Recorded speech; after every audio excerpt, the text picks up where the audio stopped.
We'll guide you through how to make a group in Roblox. If you find this guide useful, then please consider subscribing and liking the video. So first of all, just come to the Roblox homepage. Then what you need to do is go over to the left and go and click on groups.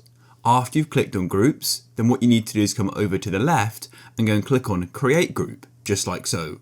It'll go and take a moment to load, and then what we can do is go and give our group a name. So for this video, I'll just name this GuideRealm subscribers, just like so. You can then go and add a description so you can describe what your group is about. I will just go and put something like, this is for subscribers of the GuideRealm channel, but it's completely up to you. Next, you can go and choose the emblem. So you can go and drag an image or select one from your computer. I selected my logo, as you can see. And then at the bottom, you can choose the settings. You can either have anyone join, which basically means anybody can just join your group when they want, or you can have manual approval, which means people will have to go and request to join, and then you can go and accept them in the admin panel.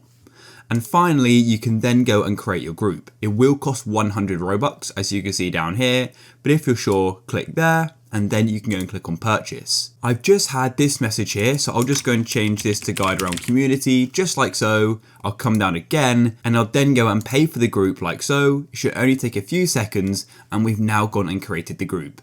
And then to get to your group settings, just head to the top right and click on the three dots, and you can then click on configure group. You've then got these different options on the left here. You've got settings, social links, and loads of other things you can go through.